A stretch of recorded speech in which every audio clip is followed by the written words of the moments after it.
Happy to have you all here today. Welcome on behalf of the Federal Bar Association. I was asked by Randy Sue Pollock, the president of the FBA, just to give a few introductory remarks and to tell you about the genesis and the idea of this panel. Probably, I want to say 10 plus years ago, there were a number of judges on the ND-Cal bar, and I think one of the judges spoke to Randy Sue Pollock and said, is it uncivil? Is it still pretty unruly out there? Are women, people of color, young lawyers still being abused in the criminal space? And Randy Sue Pollock said, yes, it does happen. The same thing happened with me, where another judge asked me if it happened in the civil space, and I said, yes, it does. And so a number of women lawyers and female judges from the bench, including Judge YGR, who many of you know, Judge Laporte, and then Randy Sue Pollock, myself, Miriam Kim from Unger Tolles, and a number of other women, we started putting on these panels. And so we're trying to redo this panel because 10 years ago there weren't rules of professional responsibility from each of the districts. There weren't state court rules. And now there's even a civility task force for California. So we thought tonight would be a good time for us to have a renewed panel. It's being recorded for future guests and people who want to watch. And then I wanted to also, we're really excited because we have the judge perspective, we have practitioner perspective, as well as a client perspective as well. And two more sort of letting you know about the FBA. Hopefully you all join. But on April the 24th, there's going to be a panel related to cyber technology. There will be more information coming out. And then on May 14th, there's going to be a reenactment of the Delano grape strike, and that's going to feature a number of our judges, as well as Rob Bonta is going to be there and present as well. So that's all I wanted to say, and without further ado, I'll turn it over to Judge Ilston, who's moderating this panel. Thank you, Quinn. We welcome you all. I was hoping that we would get a good showing of younger lawyers, and I think we have done. As Paul said, you could tell that it was a group of younger lawyers because you were all crowded around the food table outside and not the name tag. But this is it's an important subject, and it's an important subject that you now need to have CLE credits for, and you will get a CLE credit for this. So it is, you've already won. Just come in here. You already are miles ahead. We have an excellent panel. At the far end is Judge Lynn, who's one of our new district judges, and we are so happy to have her. Then we have Emily Reitmeyer-Hafner, who promises to stay with us all evening regardless. Emily is from Skadden Arps and does both civil and white-collar criminal work. And Paul Graywall, former magistrate judge in this district, he was such a wonderful asset to the district because he knows about patents, unlike most of the rest of us.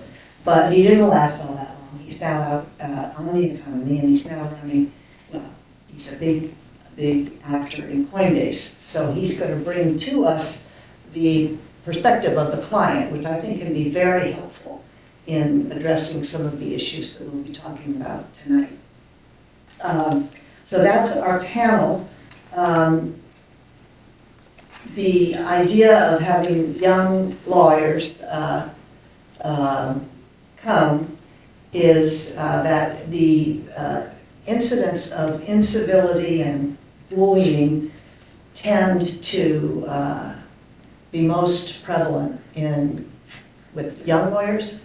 It used to be anyway with female lawyers, lawyers of color, members of the bar who are generally unrepresented in huge numbers, and so these could be particularly helpful discussions, I think, that we'll have tonight. I wanted to tell you that I had an incident of civility this morning because when I came in the building, there was a clown at the front door, and he opened the door for me. I thought that was a really kind gesture. That's my joke. I always need to have one joke. I never can deliver it. My law clerks are supposed to provide me with an excellent one. That's law clerk anymore. I'm staring at you. But anyway, so what we would like to do today is talk about whether underrepresented folks are still bullied and harassed, and if so, what are we going to do about it? Our panel is going to deal with that, and we'll have a discussion of how prevalent the issues are. We'll have a discussion of how has the legal profession traditionally handled these issues, and how can we, should we as a legal profession going forward, work to reduce this if we can. And we encourage war stories, so those will come up. I have so little to offer in that regard, but I do have one, which is that when I was a lawyer, I represented the National Football League in some litigation, and I know very, very little about football. But this was an employment issue, so of course we were the defendant, and it went to trial, and the plaintiff counsel was this, I would call him an older gentleman, probably 25 years younger than I am right now. He was very nice, but, you know, old school. So we tried the case, and the league won, which was nice, and he came up to me afterwards and he said, "Oh, you did a great job. You tried that case just like a man." So if I'd had presence of mind, I would have said, "Oh, it was that bad, really?" I didn't. I was sort of flummoxed. So there's sexism, there's bullying, there's a lot of things that happened back then, and what we're talking about today is whether it still does, and if so, how can we fix it? What can we do? So the first thing we wanted to discuss is it there, and what is it? So the first question I have for the panel is what is the most common form of incivility at this point that you folks are seeing in practice?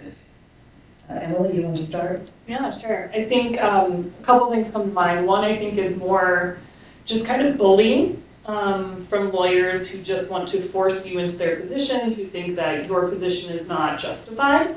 Phrases they said to you of, "That's cute, but that's not how we do things as a lawyer." Yeah. Yeah, some of these are going to be like, "Oh, people still say that?" So I think there's things like that. And then I think there's a lot of, you see a lot of microaggressions just in the little interactions you have with opposing counsel. You'll see that they act differently when dealing with, an older colleague or a male colleague than they do with you. Just to the point of, if you're objecting at a deposition, the older colleague, they let the objections ride, they don't get, worked up about it. You object as a woman, and there's immediate pushback. That's not a proper objection. Why are you objecting to this? And so there's those little kind of things that add up over time, I think, as well. But there's plenty of other ones, I think, that we could think of and come up with. But Paul, I don't know what you see as well. Well, I see quite a bit, and it's a pleasure, first of all, to be up here with you all, and to join all of you as well. I come to this conversation with a certain perspective, having gone on the bench now 15 years ago, and having left the bench 9. And so it offers a very interesting, what we would say in technology, A/B test between life before and life after. And what I can say, having thought a lot about what the practice felt like in each of those 2 periods, is that there's absolutely been, I think, an acceleration or an increase, at least, of types of behaviors that we're here to talk about. I think that in addition to all the excellent examples I think we just heard, what I would say is that what I've noticed most of all in my more recent tour in private life, and in my capacity as a client, much more than as an advocate in the courtroom, is that there's just been a general coarsening of the culture. a more a greater ease and comfort with harsh language, harsh communication, harsh feelings. And I think, that a lot of that is, I think, explained by the fact that in so many of our practices, we are now practicing not just in San Francisco or in Northern California, but all across this state and all across this country, and for many of us, all across this world. And so the nationalization and globalization of the practice, I think, has had all sorts of knock-on effects, many of which have been positive, more opportunities, certainly for clients, greater access to greater talent, but fewer day-to-day or regular, I should say, interactions between members of the bar that also, I think, contribute to the dynamic that we've described. I also think that part of what explains why we're feeling this greater coarseness across our culture, and certainly legal culture, is that the perceived cost or downside to acting like a jerk, to put it technically, seems to have gone through the floor. And the benefits from appearing aggressive, confident, and committed have gone through the roof.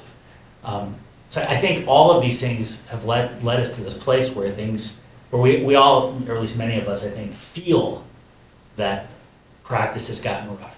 And I think the data actually would suggest that's actually what's happening. Yeah, and I think one interesting thing as well is the use of Zoom and doing things more remotely. So to your point, you don't have those moments before a deposition where you're kind of talking and everyone's getting their breakfast and you're making those connections. You don't have that. You hop on a Zoom, it's a face on a screen, it feels impersonal, and I think it's easier for people to not treat you as much of a human, to not treat you as civilly because of that, let alone, not having the usual group of practitioners. Back in the day, I think, it predates me, but I feel like you kind of had you were telling a story about Alan Ruby earlier, He knew everyone because you had that group of people here that did that criminal work and they all knew each other, and you have that civility because today you're on this side, but tomorrow you're on this side with me. And you really lose that, I think. Yeah, I think it's interesting in the courtroom too, because I think in the courtroom we tend to be the most insulated from it. The incivility, I think, overwhelmingly happens in depositions or in confers with counsel where the judge isn't there. But even in the courtroom, I think over the last, I was a Superior Court judge before I started on the federal bench, and even over the last 6 years, I've seen a huge acceleration in the extent to which people are comfortable saying things to one another in the courtroom that I would have never expected before. And it can be as simple as, addressing opposing counsel by their first name, which I tend to see happen more often when someone's a younger attorney or when someone is a person of color or a woman, or situations in which counsel are just start talking to each other and scolding each other and not addressing the court. And I think that Zoom court is a component of that. That tends to happen much more often in a situation where I'm having virtual court. As opposed to when we have the kind of solemnity and grandeur of the courtroom in some ways. So I have definitely seen that. On the other hand, I do think that this is a problem that has been around for a long time. I can think back to the times when I was a junior associate in big law. I remember being 4 years out of law school, headed to a settlement discussion with the other side and I was flying across the country. While I'm in the airport, the partner who's on the case calls me and says, I have a back problem, I actually can't make it. So I get on the plane by myself, I meet the client, we go to the conference room, and as we walk in, I remember clearly opposing counsel, there was a whole group of them there, turning and looking at me and saying, oh, we better stop making those jokes now that she's here. And I just remember that moment of, oh my gosh, what do I do? I'm sure anyone who's experienced this knows that sense of being frozen. But then I looked at my client and I was like, I can't just let that go. So I remember saying to them, well, you're not going to be laughing after you hear what I have to say. It's really satisfying in some ways. But I do think that there is has been for a long time as part of our legal culture, unfortunately, this comfort with behaving that way towards someone you think is lower than you in the hierarchy. And I actually think we've made progress on that over the years. So maybe the trends are in opposite directions. Well, I agree with you that it has been there. I'm interested to hear from you folks who are in the trenches now that it has gotten worse. And I just am observing that I think generally things have gotten coarser in general public discourse over the past years. So part of that, I think, is affecting how we act in court, because we're acting pretty poorly in other solemn and important places too. So that's a bad a bad thing. But the Federal Bar Association put on this fabulous program, Randy Sue did, a couple of weeks ago about the trial of James Meredith, who was the first black person admitted to the University of Alabama, Mississippi. And he had to go through court and court and court to get in there. And one of the things that was really noticeable they had transcripts of the trial and of some of the appeals. It was noticeable that the lawyer for the state addressed the witnesses for James Meredith and the lawyer by the first name.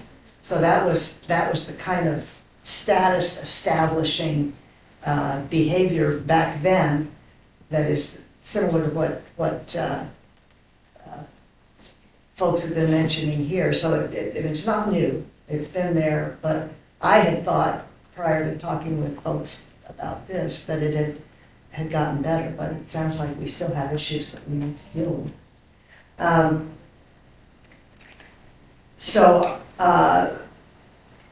Do you think, we talk about bias in many different ways. Do you think implicit bias is affecting any of these behaviors? I don't know, Rita, Paul, do you address that? I have to go to the bottom. I definitely. Yes, is the answer. I think that there can be kind of an assumption sometimes that someone is less likely to push back if there is some way in which they would be lower status, either because they're more junior, because it's a group of color. It can be on all sorts of different dimensions, but I think it's kind of it's an attempted test to see if you can get away with treating someone in a certain way that they're not going to feel entitled to push back in the same way. And I mean, I've also seen it, I have to say, even as an attorney, I would see it in the courtroom to different judges. I remember being in court and hearing a judge say to someone that he had been on the bench since before she was born, which I don't doubt was true. But I think that comment, even if it's not intended to be something that's demeaning, can have an effect of kind of reinforcing the concept that you don't belong here. You don't have the experience level that's required for me to extend you the respect that I would to somebody else who I think of as being entitled to have a place here. I think that's exactly right. I think what you often see in each of these settings, and by the way, these same dynamics present themselves as intensely or even more intensely in the boardroom, in conversations in hallways all across the corporate world where I spend most of my time these days. There's just an instinct and even a need, I think, among any group of humans, and especially any group of human lawyers, to establish two things. one, that a hierarchy exists, and two, one's respective place in it. And so I think across all these different comments that we've offered, and probably 1,000 more than any of you could pull from your own memory and experience, there is this idea that because I've been practicing for 150 years, or whatever the number is, that places me in a certain place or rank in the hierarchy, which naturally means that you fall below it. And it's one of the reasons why I'm skeptical, maybe even intensely skeptical, that we will ever eliminate that instinct or need. The question is, what do you do about it? How do you correct it? And how do you teach that that's what's happening below the surface so that we mitigate the effects of it? But there is a very basic desire to stack rank in the legal profession in all sorts of different ways. And I think that's no more true than in a meet and confer, in a deposition, in places where there isn't a Judge Ilston there to ride roughshod over an attorney who crosses a certain line. I just think, unfortunately, that's just part of how we're hardwired. Yeah, and I think it's difficult as, I remember coming up as a junior lawyer, if you have someone who, thinks they're a higher stature than you, for you, one, not to internalize that and say, you have been practicing since before I was born, you know more than me.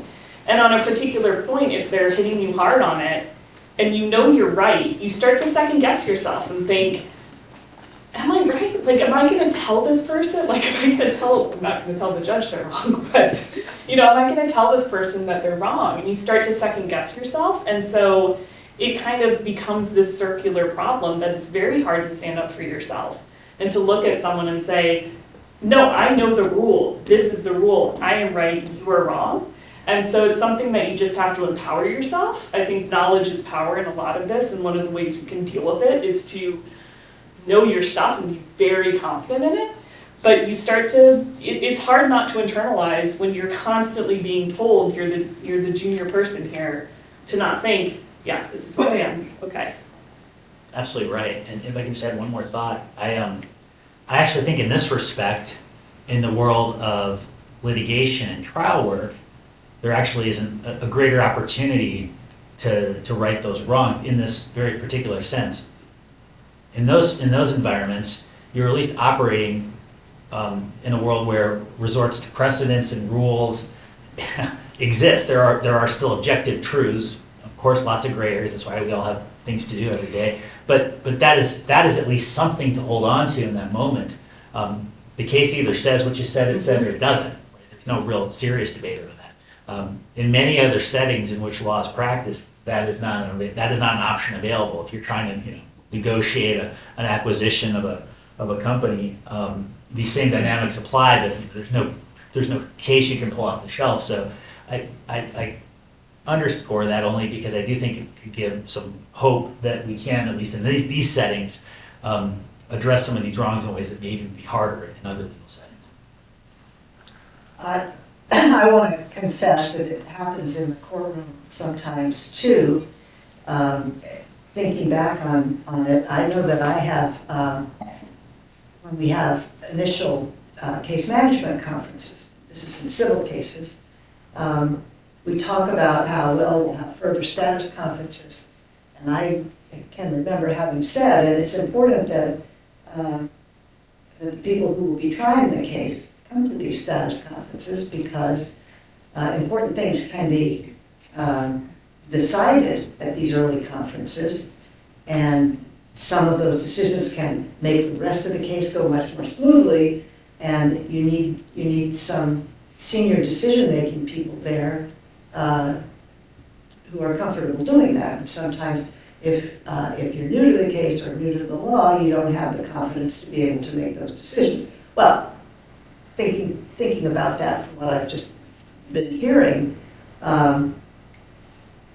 that's not a very good thing to have said, because that's underscoring exactly the hierarchy that Paul was talking about. And the hierarchy is there, but you don't need to underscore it.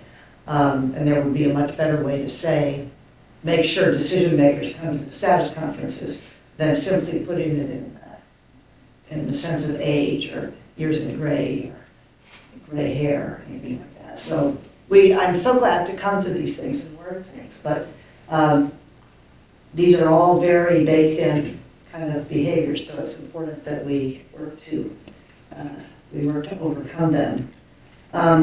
So it appears that these issues are still out there and we still need to think about them. That being the case, how has the profession dealt with this, do you think, and how should we deal with it? So traditionally, how do we draw the line between zealous advocacy and this adversary system that we have and inappropriate behavior? Paul? Well, to answer the question in two ways, how have we done this? Not terribly well. I think our collective experience speaks to that. More specifically, I think that, one thing that has proliferated over the last number of years in those two periods I alluded to at the beginning have been rules and courtroom standards articulated by judges, in some cases bar associations, in some cases by courts as a whole. And I do think those calls to civility do matter. I know at times they can feel, a bit sort of flowery and even, naive. But the fact of the matter is that when the Northern District of California or any other court makes clear in writing that there are certain standards of behavior that are going to be expected, that means something. I still think that means something. I believe that. I also think that the ways in which different judges approach these issues can have a profound impact on the conduct or behavior in any particular case. We all know that the worst thing anybody can do in a case, other than treat opposing counsel poorly or anybody else poorly, is get crosswise with the judge. That's rule number one, I think, in litigation. So I do think that individual judges have an important role to play. But one of the reasons why I was so honored and excited to accept the invitation to join everybody tonight was I think an underappreciated actor in all of this are the clients. Those clients can be multi-billion-dollar corporations. They can be individuals facing 20 to life with no resources whatsoever. It doesn't matter. Clients have a say, and of course, depending upon your relationship and role with your outside counsel, I think you can have an incredible impact and effect on the behaviors and standards. In my case, I think I've been very clear. I certainly aspire to be very clear with every one of the many dozens of law firms that I employ all over the world that whenever any lawyer representing Coinbase puts a single word in writing, in an email, in a brief, doesn't matter, or opens their mouth and utters a single syllable, they are representing us and who we are and how we aspire to present ourselves globally. And I think setting that expectation up front is very, very important because it sets a tone and it makes clear that not only are you going to have to worry about the judges if things go poorly, you may have just lost my business. And I think if you can communicate that, it at least gives people something to think about. And hopefully gets them thinking purely out of self-interest that treating opposing counsel is going to be an essential requirement in this case. I mean, I think for so long our profession has put it on the person who is the recipient of the conduct to deal with it on their own. That's the traditional way I think our profession has solved the problem.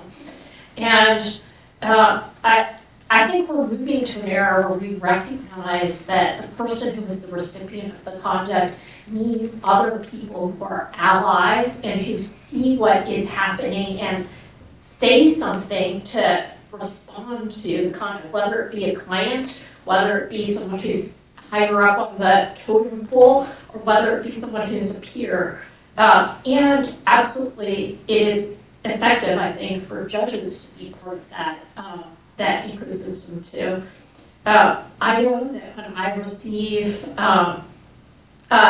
the meet and confer letters that are attached to whatever dispute is in front of me on some case management issue, sometimes there will be, and you can see in the meet and confer letters, a level of complete instability, or one side that's acting in a way that's completely unreasonable. And even if I don't say it at the case management conference, I know who that is, and I'm paying attention to it, and it is absolutely coloring my view of everything that party is bringing in front of me in that particular motion and in the subsequent trial or kind of more significant motion that happens later on. So I think it's really important for parties to know that judges pay attention to this stuff, and we care. And it's no longer, I don't think we're any longer in an era where the expectation is that the person who has been targeted by this conduct is expected to handle it completely on their own. Although I will say though that having moved from practice to the bench, I feel like I got in the course of training for the bench lots of tools that I wish I had when I was a junior associate for just handling the stuff on my own. I'll just give a couple examples because I think it might be helpful for people. So when I went to judicial college for the state court bench, one of the things they taught us was there was nothing like the power of a break. So you could take a recess. When you take a recess, it resets everything. And I saw it happen a lot in the courtroom, more in the state court than in the federal court. But certainly when people get heated, there is a real power to saying, this isn't working. We need to take a break. Let's take a 5-minute break and come back. And then when people come back, I think most people realize that they have been out of line, even if they're not going to say it. And they're able to kind of get hold of themselves and conduct themselves in the right way. And then that's also an opportunity to just name what happened. There was eye rolling. There was someone was raising their voice.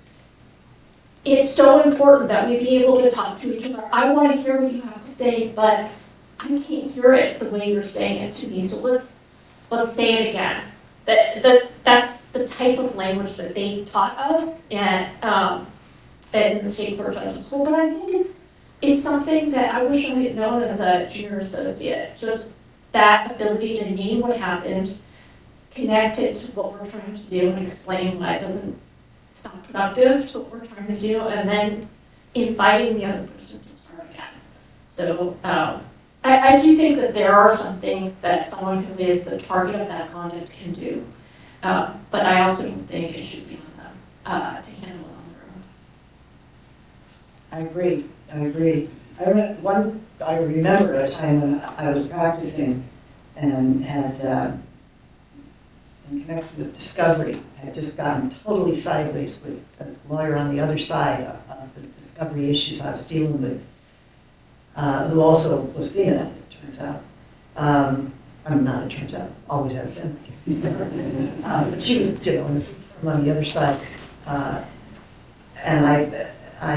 So I called her one day and I said, we've gotten sideways, and I'm sorry for that. I accept as much responsibility for that as can be, and I wonder, can we just reset? And it's the same kind of idea as having a timeout. And we actually became good friends after that. So it's important to remember that the folks on the other side are actually people. And we have this lawyer facade that we believe we must live up to, but it's people inside the facade, so sometimes just directly approaching it that way can be useful. But as Paul said, we are being given assistance these days with codes and rules that have been adopted by various courts. One of the excellent things about this CLE program that we're doing now is there are materials. Have they been handed out? They're electronically. Yes. You have access to them at some level of the ether. Some of the various codes that have been adopted. But I think, Emily, were you going to talk about that? Yeah, so if you do print out the materials, it's not big, it's this big. But we did include in there some of the ethical and professional rules. And, I have to admit, I think when I was junior in my career, you knew some of the model ABA rules, if everyone has to act civilly, and they were pretty general. there's a bunch of really specific rules out there, especially for specific courts. And I encourage you all to look at them. There's some, and I pulled them up, of like, for the Northern District of California, Guide for Professional Conduct, on scheduling. A lawyer should understand and advise his or her client that civility and courtesy in scheduling meetings, hearings, and discovery are expected as professional conduct. Like, you should give extensions if it's not going to prejudice. And I think there's so many things that you ask for an extension, you don't hear back from it, they're being really harsh on you. Just to cite that rule and to say, hey, you should agree to a reasonable extension if it's not going to prejudice your client. How is this going to prejudice your client? And they won't have anything to say, and you agree to it. So I think there's a lot of rules out there you really can use to your advantage. If you go to the California Bar website, there's something called a civility toolkit or toolbox, something like that, that lists a bunch of these rules, has a bunch of these articles. And I think it's just a really powerful tool you can use when you're having some of these meet and confers and having these discussions that are not being civil, just to throw that in someone's face and say, oh, you practice in the Northern District, are you familiar with the rules of professional conduct? And they'll probably be, I'm sure, and you read it out. So that's another, really great tool. So use the ones we sent you. The civility toolbox, I think, is great. But whatever court you're practicing in, go to that court's website, go to that state bar's website. There's probably something similar. And like the California Civility Task Force, they're making them more specific and more useful to actually use as a tool to help you along.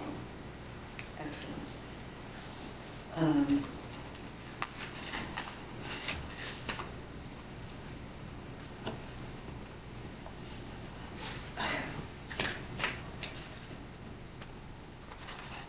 So, those are the institutional tools that are being adopted and built into the system to ensure that there's civil conduct, which is great. But what do you do? What do you do in the moment? What are your ideas about how we handle all the various things that we've been hearing about, which happen almost always outside the presence of the courtroom? Paul, did you want to start with that? Yeah, I think that, look, whether it's being demeaned with certain language or snide comments, again, along the lines that we referenced and all of us can recall from personal experience, I suspect, or just, someone using inappropriate tone or volume. It can be the manner in which they dismiss you or ignore you in the room when you're obviously the person there with the authority. It doesn't matter what the situation is. I think that maybe the most important thing to think about in the moment when it's just happened or it's happening is, what do I want? What do I want? Because it turns out you can want a lot of different things in that moment, right? One thing you might want is to convince this person that they're totally wrong, that they're being a jerk, and that they need to consider a new approach to life. Good luck with that. That's probably, it's entirely reasonable, but it's probably not going to happen. And I somewhat facetiously offer that as one alternative to what I think is a more realistic expectation in the moment, which is you want them to stop. At a minimum, if they're being a jerk and they're continuing to be it, you want the jerk behavior to stop. So if you just take a beat and think about that goal as opposed to trying to persuade them that they're wrong, number one, I think you're going to have greater odds of success. That's probably self-evident. But number two, I think it can inspire you that you can actually do something, that you're actually empowered to achieve a goal as opposed to something that's almost impossible. I do think that taking a break or pausing in whatever context almost never hurts. I really can't think of a single instance where we've come back from the break and the behavior's gotten worse, although there was one. He's no longer with us, at least in the practice of law. But I think that's excellent advice, Judge. I can't imagine a situation that isn't improved by at least just taking it. I do think, though, Judge Lynn also said one other thing that we shouldn't just gloss over. It's so important, I want to draw a line under it now.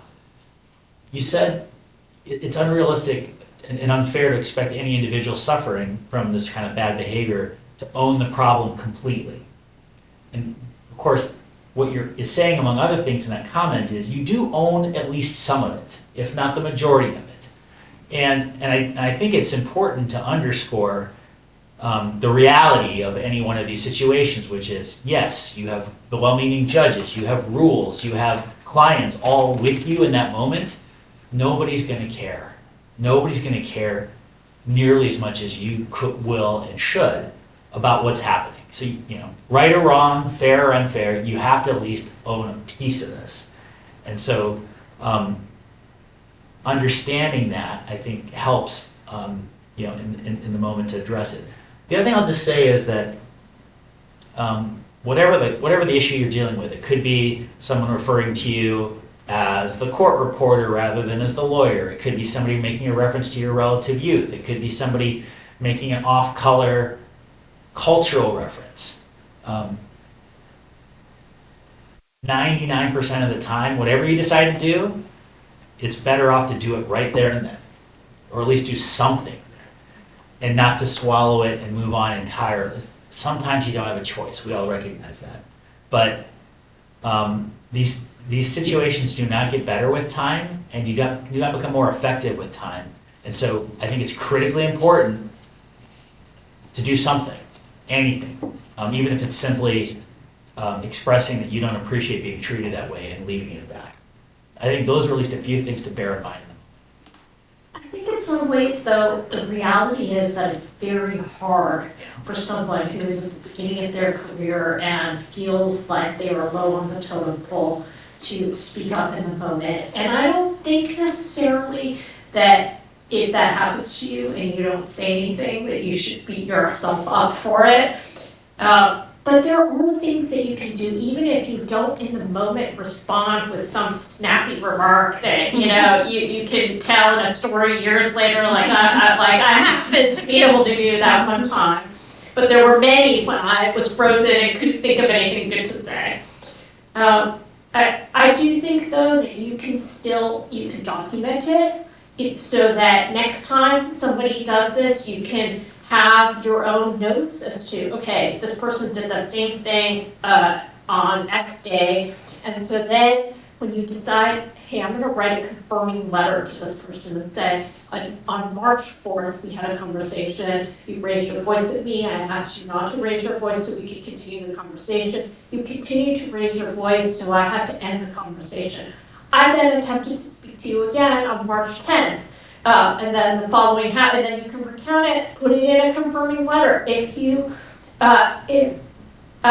memory of these conversations differs in any way from what I've described, please let me know immediately. I remember doing that earlier in my career, and the person immediately responded and said, no, that's not how it happened, without any more detail. But they never did it again. Because I think the threat that comes with the confirming letter is, I might take this to the judge. The next time you do this, I might take this to the judge. So I think there are ways that you can respond that don't require you to be able to step up and make it stop in the moment, but still will allow you to fight back. And I think there's other things you can think of. We've gone through kind of a handful of unfortunately reoccurring themes of things that come up time and time again, of being mistaken for a court reporter, not the lead attorney on the case, being accused that your tone is somehow harsh or abrasive or, something like that. And I think you can kind of sit here and think through, even if you don't do it in the moment, think through a response to that that's short and factual and to the point. So if someone mistakes you for the court reporter, I'm the attorney representing so-and-so here, I'm ready to start the deposition. Short, simple, not overly confrontational, but makes the point. They kind of hopefully get the point of why you had to say that.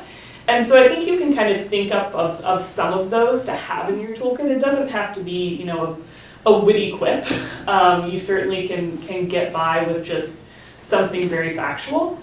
And that's been helpful to me in my career. I also agree on the documenting it. I think that's really helpful to kind of make the record, and when you put it all out there in black and white, maybe they feel a little embarrassed about it, maybe not. but you've made the record. And then also important, at depositions and things, you can make a record while you're there. Counsel, I don't appreciate you raising your voice right now. Certain things like that. One other thing that it's important to remember is, one thing you should not do is get mad. And it's really difficult sometimes to control that feeling, but if you let yourself get too angry, then you're going to start saying stupid things yourself or doing stupid things. So all of these ideas, I think, are excellent, but they require that you have maintained your own equilibrium and not gotten knocked off your pins. So that's another thing that we just have to do as lawyers is not allow ourselves to just get overwhelmed with being angry, because that never produces anything positive. I think that's one reason why a break can be so helpful, because it's so hard. I think it just realistically is so hard to do that in the moment, especially if it was something that was way over the line. So to the extent you have the ability to ask for a break or to force a break, I think it's really powerful. I also think part of this is figuring out how you can bring this to the judge if you want to. And I will say that I think from the judge's perspective, sometimes there is a reticence to getting involved in this stuff. That's the truth of it. And I think that reticence comes from this fear that if once you start getting in there and punishing one side for being snide to the other side, it's just going to take over your whole life, and you're going to have motion after motion where people are constantly asking you to admonish the other side about this or that. And I think because of that reticence, it's really important to think about how you want to approach the court when this type of thing happens and you want to ask for judicial intervention. It's super important to have it documented so that you are very clear on specifically what happened, and to have it be pithy. Like, nobody wants to hear, the 40-page saga of everything this person did to you. Pick your highlights, make it pithy and short and clear cut. And then once you've had that, it's really helpful for the judge to hear, how have you tried to address this directly with the person on your own? So I raised with them, I did this, and then it didn't work. It's really important to include in that narrative. I think the third thing that's really important to let the judge know is why it's making all of our jobs harder, in the sense of we're all here because we're trying to get a fair trial for so-and-so, or we're trying to finish the discovery by XYZ deadline. This is how this behavior is interfering with what you, the judge, want to get done in this case. I think those components are really important when you bring the issue to the court. And then the last thing is the thing that Paul mentioned, which is so important. What do you want from the court? Because it's so hard. I mean, when you ask the judge to figure out what they're going to do, you're not going to get what you want, first of all. And second of all, the judge starts to feel like, oh, you want me to make this person change their perspective or their life, and that's really not going to happen. So I think you need to think about what concretely you want. Is it you would like the court to admonish the opposing counsel to discontinue this behavior? Would you like more time for the deposition, because the opposing counsel made it impossible for you to conduct an effective deposition, so I need an extra hour beyond what the federal rules require, or would otherwise provide? Do you want to have their objection deemed waived or something like that? Or do you want sanctions?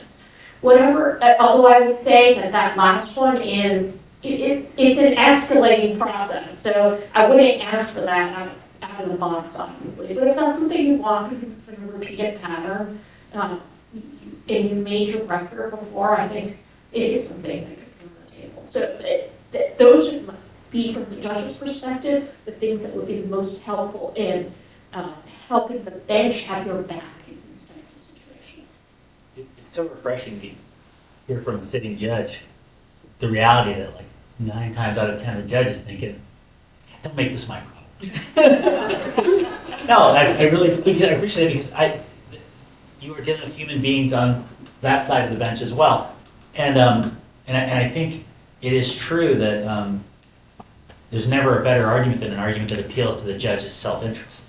And so if what is happening to you is interfering with what the judge wants or needs to do, that is your best place to be. I think that's an excellent piece of advice. I will also say, just on the question of escalating straight to sanctions, it's hard because there are instances where someone immediately engages in sanctionable behavior, so why wouldn't you immediately ask for sanctions as the remedy? The practical reality, I think, that you see over and over again is that jumping to 10 on the volume dial most of the time, not every time, but most of the time, does undermine, if not your credibility, then the judge's enthusiasm for truly engaging with the details of the issue, because it does feel often like you're not looking at ways to address the issue through self-help or through something more modest that gives the judge more flexibility, more optionality. And all of this comes, well, this is related, I think, to the idea that you are planning how these issues should be brought to the court and planning how the problem can be illuminated best. And if you get mad during the depot and raise the tension commensurate with what you find you're experiencing, then that will destroy your record, because the court wasn't there. And if everybody's behaving badly, then a pox on both your houses tends to be the reaction, which may either mean no remedy at all for anybody or something stringent to come down on both. So it's important to maintain your control and keep your head about you. And then I think what Rita was talking about is just really helpful, because you've been thinking about the problem and you put in place then a way for the court to see what actually happened without having to read 50 pages or 100 or more likely 500 pages of deposition. I've had lots of situations where people say, oh golly, everything is totally out of control, they're just behaving badly and they're making it impossible to get through the depositions, just look. And they give you the deposition and it's the whole thing, which is exactly what the court does not want to get into. And particularly if you were annoyed because of their bad actions, that comes through in the deposition transcript as well. So I agree with everything that folks are saying, which is to narrow the issue, narrow the problem, and understand what it is you want the court to do for you. Because lots of times you get these motions and that's exactly the question you have to ask counsel. What do you want me to do about this? So make it simple and do that up front, and the result will be more productive. So Judge Lynn, do you think the judge has a role in all of these things we're talking about? Absolutely. I think the knowledge that the judge can become part of that process is as powerful as the role that we actually play in the courtroom. And then obviously when people bring these types of incidents to us and bring it effectively in the way that we've been discussing, I think it's really important that judges take it seriously and recognize how important it is to our profession, to the legal community that we're in, to take these circumstances seriously and to resist the urge that we've been talking about, to say, oh, I want to get involved in that. And I think it's important that the bar remind us of what the stakes are in these types of situations too.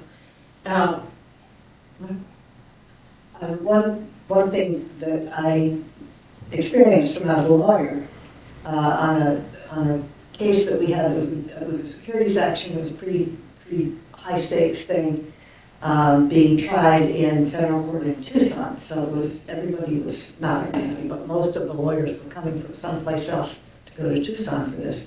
The judge did two things that I thought were very effective. One was, at the very beginning of the process, he said, every time you go to a deposition, I want you to take a chair, put my name on that chair, Judge so-and-so, and act at the deposition as if I were there. Because someday, and I won't tell you when, someday I will be there. And you'll be expected to be on your best behavior. So we were all sort of alerted in advance, and we physically did that. There was a chair there with the judge's name on it, and it had a very prophylactic sort of effect on all the lawyers who were there. The other thing he did that was really quite wonderful, and I'm sorry, it's so long ago now, I don't remember the timing exactly of this, but he made us all, plaintiffs, defendants, everybody, go out to dinner together one time. I remember a big long table, and he made us act like human beings over the course of a dinner, and it was really wonderful. So, being proactive, there are some ideas you can suggest to the court too, if we haven't thought about it, that you could suggest to the court, well, what if we did something like this? What if we did something like that? And that can be helpful. And just as an aside, Randy Sue is president of the Federal Bar Association. I think one of the best ways to make the practice of law, litigation, enjoyable is to get yourself involved in bar functions, because that puts people on either side of the table together, trying to do something positive that they both believe in. So you really do get to humanize your relationship with your fellow lawyers, and that can carry over as well into respect and confidence in your litigation setting. Because we are structured as advocates, as adversaries, but there are ways to get together as colleagues, and that can be very helpful. Ends of court, it's the same kind of idea. Such great advice. Just to offer my own experience of what Judge Yelston alluded to. I was in a deposition in a very small town in Manitoba a number of years ago. I found myself just the blood pressure is rising, the tables are getting pounded, and at 12 or 12:30, at the appointed lunch hour, as I'm thinking, like, thank goodness we get to get out of here, my local counsel, and I can get out of this painful situation with this jerk on their side. My local counsel reminds me that according to local custom and bar rule in this little town in northern Manitoba, if a deposition proceeded past lunch, you were expected to have lunch with your opposing counsel. Interesting. And it worked. It worked. It was painful. It was absolutely painful for the 45 minutes, we were eating hamburgers or whatever. But when we bet back in the afternoon and continued the deposition, things were a little better. Interesting. If we dig out the human beings inside each other, it can improve things. So I think we're at sort of a spit and growl session. Do you have? I will ask each of you what are your summing up remarks and good advice, and then we'll be open to questions if you have any questions. You're the senior. I've already given a lot of advice. I think actually one area that we haven't talked about, maybe because it is a little bit taboo, is what to do when the person who's making the comment that you feel uncomfortable with is the judge. Because I have, as an attorney, as I said before, seen it happen. I remember being in this courthouse one time when I was in AUSA, and one of my now colleagues, who I don't think intended this badly at all, made a comment, is it bring your associate to work day? Because there were two federal prosecutors at the podium. And then proceeded to act like one of the two prosecutors was likely the lead prosecutor, but in fact, that person was more junior, had only recently come to the office, but was fit a demographic that would make it seem like they were the lead attorney. And it was a really uncomfortable moment, and I remember that person, the one who fit the demographic and was assumed to be the lead attorney, just stepping up and saying, I'm not the lead attorney on this matter. Ms. So-and-so is the lead attorney, and she is senior to me, so I'll have a seat down. And I remember how powerful that was in the moment, and I think it's a reminder how much power we all have. By we, I mean the members of the bar. I guess I should say you all have. How much power you all have to be allies and to respond in the moment to support one another. But I do think it is really important to be able to, that the bench and the bar have a relationship where attorneys feel like they can say something in those circumstances. And I do think it will depend on the particular judge.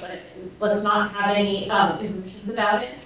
But I think many of us, and we're all human, and many of us would feel like if we had made a mistake like that and not realized the impact it had, we would want to know about it.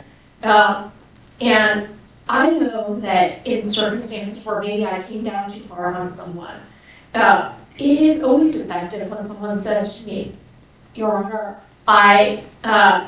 it is so important to me, your opinion of me, and what you said there made me think that you think less of me. And I just want you to know I'm taking what you said to heart. And then I realized, oh my goodness, I have clearly come down too far on this person. It was the wrong thing to do. And it's a way of subtly calling out to the judge that they have come down too hard on you, have crossed the line in some way. And I think it's important to have that as a skill in your toolbox. I will say though, do not use the courtroom deputy as your mechanism to communicate this type of message to the judge, because it is not staff's job to do that. They will not appreciate it, and they will probably not convey it in the way that you want it to be conveyed. So if you think that the judge is someone who would be receptive to it, I know that I would appreciate, and I'm sure many of my colleagues would, hearing from someone if they think that I came down too hard. And I think related to that, I think that resonates for all of us, right? So I see some of the junior attorneys I work with out there, you know, if I happen to say something in a deposition or say something to them that makes them feel that I am, you know, treating them as lesser in a certain way or making assumptions, like I would want to know about it. I get that it may be hard to like walk up to a partner and be like, actually, you said this offensive, but you know, I think there's ways to go about it, whether you talk to someone else or you talk to someone who's a little more senior but not quite as senior and have those conversations. Because what I don't want to presuppose in this whole discussion we've had is that there's a handful of jerks out there, they're intentionally jerks, they do jerkish things and they're going to do it. There's times where I think well-meaning people may make a comment that they are unaware of had an effect on a person in a certain way. So I think that, you know, definitely resonates with everyone. I'm sure, Paul, you feel the same way. I do. You know, part and parcel of that, I think it's always helpful to bear in mind you should never judge a person on their worst day or their best day, right? Most of us are somewhere in between. I think all the best advice has been shared, so I don't have much more to add. I would just say maybe two things. One, when Judge Lynn was talking about an experience, a negative experience she may have had with a judge on this bench, I was thinking, she's going to talk about some magistrate down in San Jose. Thank you for sparing me that. About 10 years. Yeah, exactly. Now, this is the last thing I'll just offer on this point is really an urging to the judges in the room, and there are several of you here. I know these types of disputes are hard. I know they're the last things you want to deal with, and you have many more significant, weighty decisions every day you're having to make. Please, please consider that one well-crafted order or opinion can have the effect of 1,000 programs like this one, or 1 million, conversations one-on-one with people who've been affected. The opinions that this court, especially the Northern District of California, issue carry a ton of weight. And I had occasion a number of years ago to issue one such opinion. I'm surprised that so many years later, it's still one of the only ones that talks about deposition behavior. Yeah, and you know, of course, you have to have a live dispute, it has to be appropriate, you have to actually agree that something needs to be done. But where there's an opportunity and facts warranted, I really do think your word in writing is something that carries so much important power. We need to hear from you. And that opinion is in your materials as well, along with several other opinions that do address these topics. And one thing that's implicit in what folks have been saying tonight might be made more explicit. The judges to whom you're bringing these issues gossip like crazy. We don't get out much. So, when we have lunch, judges' lunch group, we say, Jason, what happened today? Oh, this lawyer was in the courtroom and he did this great thing and it was just really wonderful. Well, the next question is, oh, who was that? Or if you say, oh man, there was this lawyer that was just acting so badly and this and that and the other thing. The first question is, oh, who was that? So people do get genuine reputations, for good or for ill, but it does happen because we are human. So if you are caught out behaving badly, we will probably hear about it. And if somebody behaves badly towards you, one way or another, we'll hear about that too. So it's another good reason to take deep, calming breaths and all of these things. So we have time. I don't know how much time we have, but we have time for some questions, comments, other examples of bad behavior. I saw Araceli back there. I don't know if she's still there. Is she hiding? Oh, hiding in the corner there. One of our newest judges. Did you want to add anything?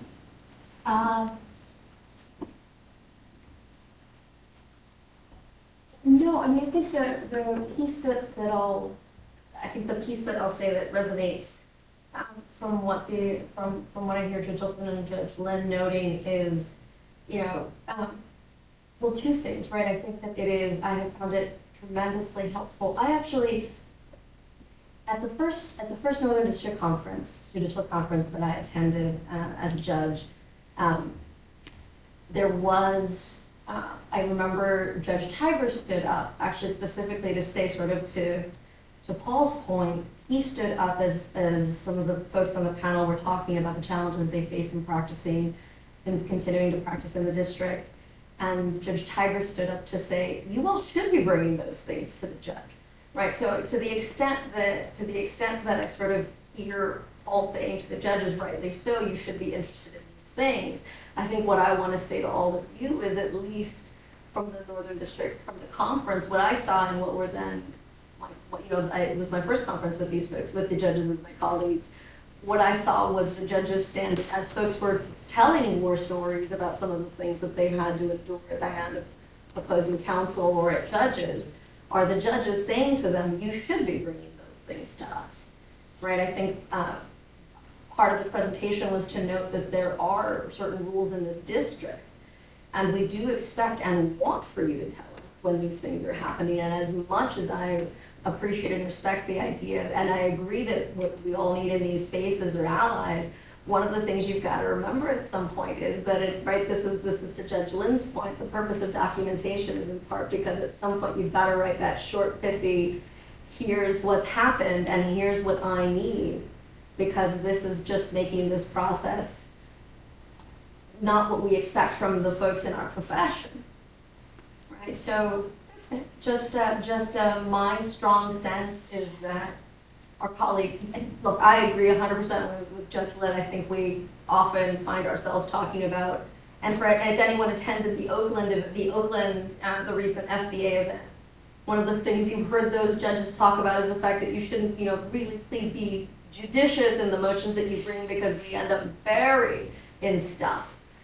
But the thing to know is that there are some things that are important, and the idea that folks who are considered less than or somehow lower in the hierarchy are getting beat up on or pushed around as part of what is supposed to be a process that we are overseeing is something that's important and that we want to know about.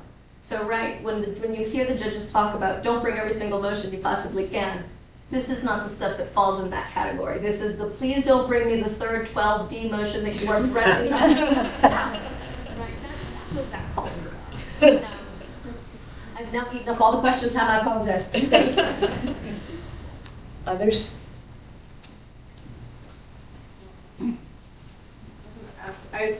Was somebody else? Oh, okay. Go ahead. I came in a little late, may have addressed this like initially, but like one thing that I really run into a lot is just nasty emails.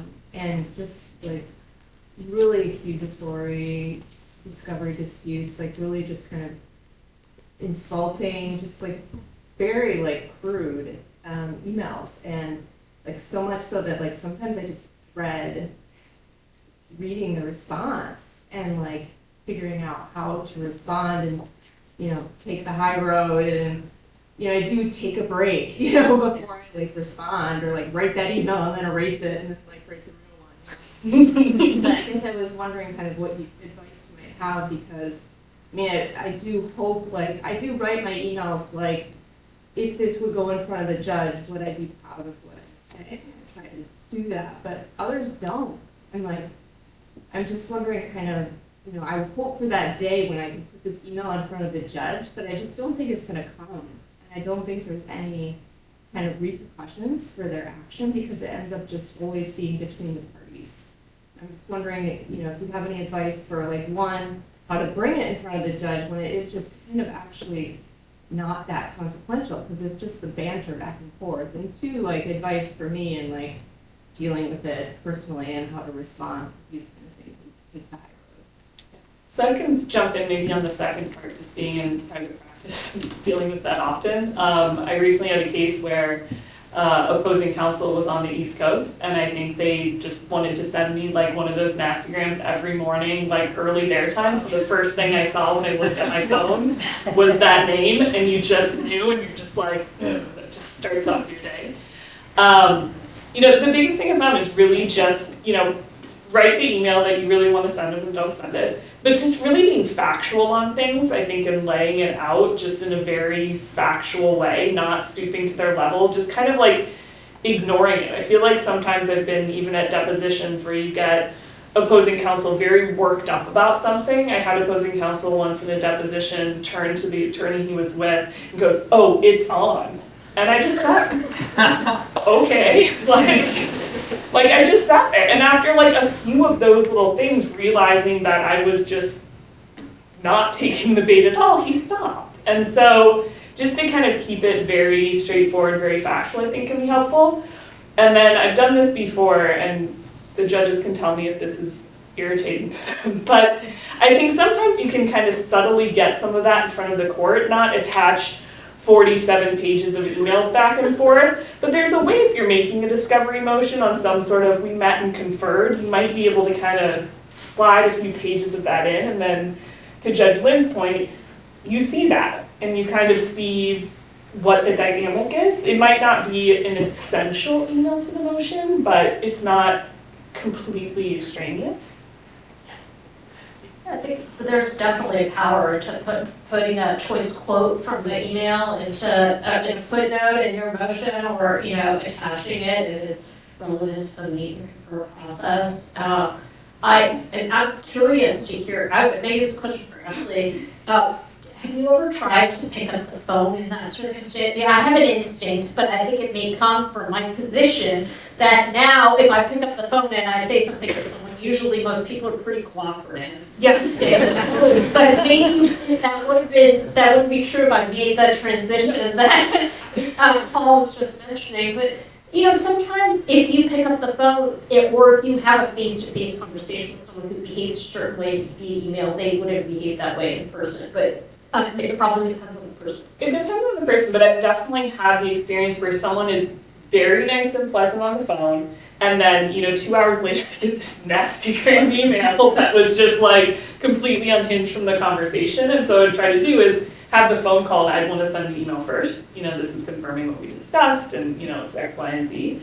But I think sometimes the calls do work, because I think it's a little easier. I mean, it's that we didn't get on social media, but it's like, you know, when things are more anonymous, they're in writing, I think it's easier to make things a little, you know, less civil.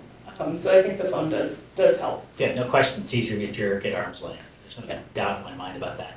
And then the other piece of advice I would add to the excellent advice that was just shared, we haven't talked about the value of friendship. I think it's so important. Can't do it every time. Can't, you know, lay off all of your struggles and pains on your friends every single day. But it's really important to, first of all, for your own mental health and well-being, to share what you're experiencing with somebody who may not be in a position to do anything about it, but can just offer a sympathetic ear. And I also think that you know, it's critically important for each of us to be that sympathetic ear to our friends when you can tell they're struggling with a really tough opposing counsel in a particularly tough case.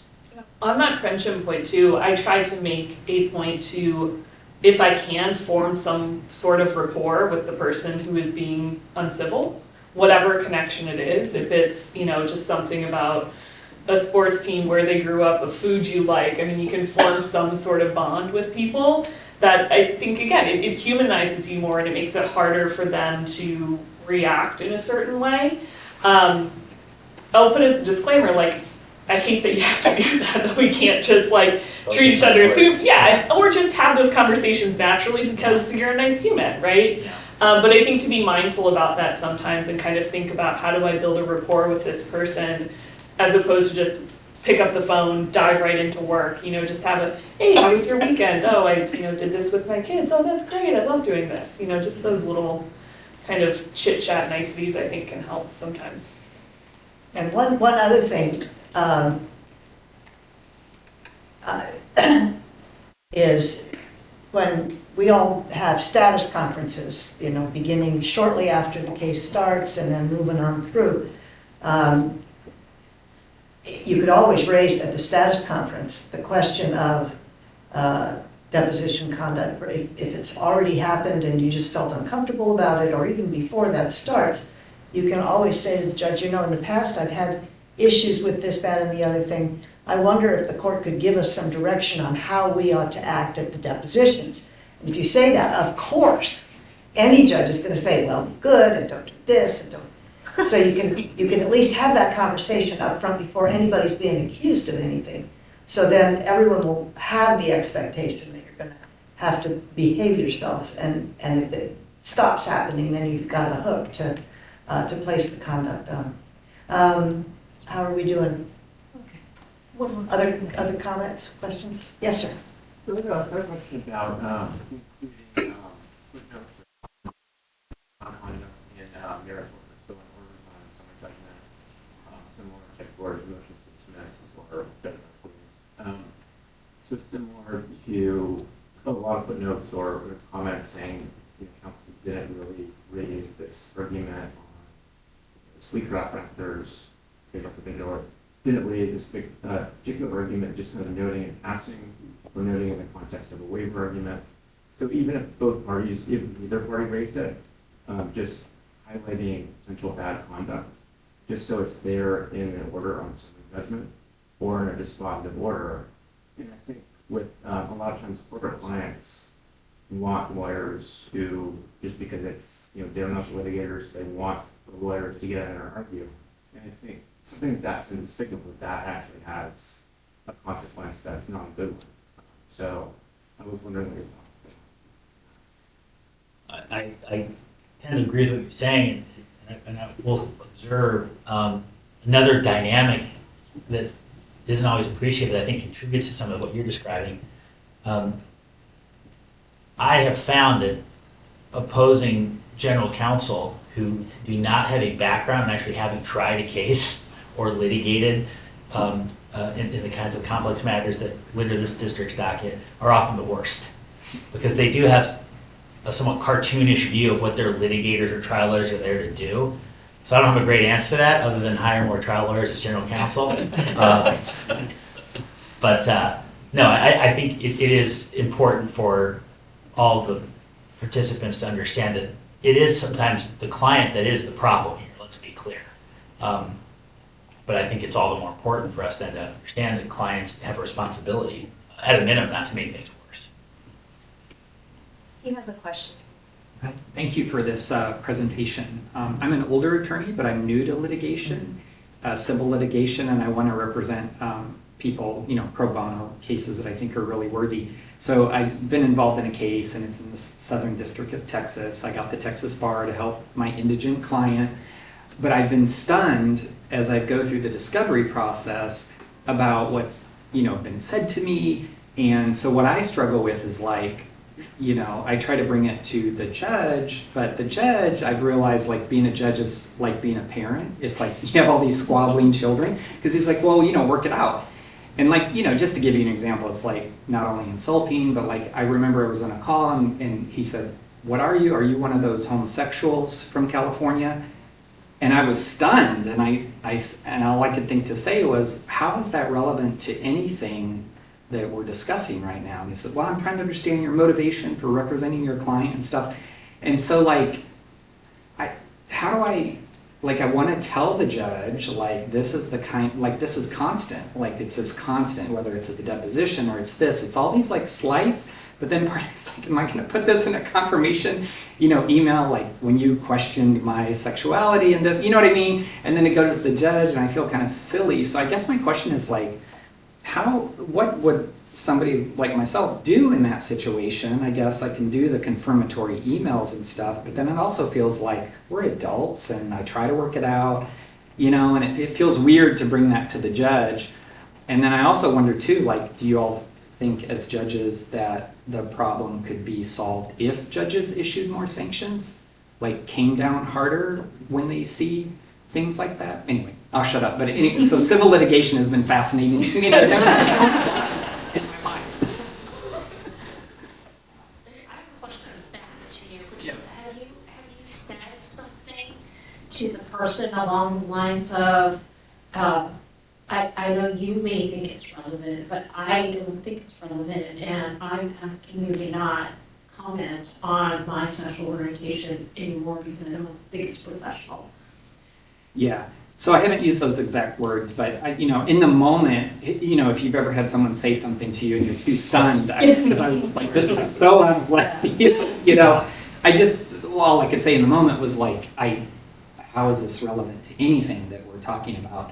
But and then the deposition, and then I brought up, we've had this pattern of conduct, which I don't appreciate, and I want to see how we can work to get along better. And he's like, well, you're just not, you don't practice in Southern District of Texas. This is our custom. This is how, to some of the other earlier comments, you don't know what you're doing. This is local custom and those kind of things. So I don't know. I'm an adult. I have thicker skin, I guess. I've been in heated negotiations before. But yeah, I don't think I've ever seen the personal attacks in civil litigation. And like I said, when I have tried to bring discovery issues, I've always been very factual, like requested this on this date, still not followed up, and on the 5th time, this is why I'm bringing this to the court. But then, getting in front of the judge, like I can tell the judge is like overwhelmed, like judicial resources are so limited. And I can just see on the judge's face, like he didn't have time to read, all these, thick filings and stuff like that. So anyway, yeah, I have tried it. And then, so like, I don't know, what do you do if you've tried to act like an adult, in those kind of situations? Like what can you do? Yeah, if I may. Yeah. So just to kind of go back to Judge Martinez-Oldian's point, I do think these issues are important. Yeah. And I think it's important to draw a line and to tell someone that, it's not okay for them to do this, and to ask them to stop before you go to the court. I think it's very important that you explicitly ask the person to stop behavior and mean why you want them to stop it. And then if they haven't done that, then I think you're in a very different position to explain to the court why this is interfering with the case proceeding the way that it should.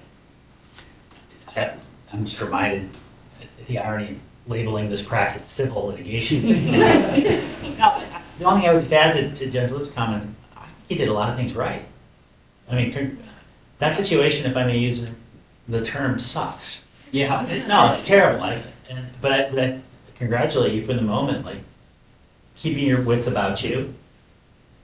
I would understand, focusing on your client's needs first, because that's what we're all here to do. But also, like, you responded. And the reality is, in most situations, that's about as much as you're going to practically be able to do. So I wouldn't beat myself up about it. I think you handled that pretty darn well.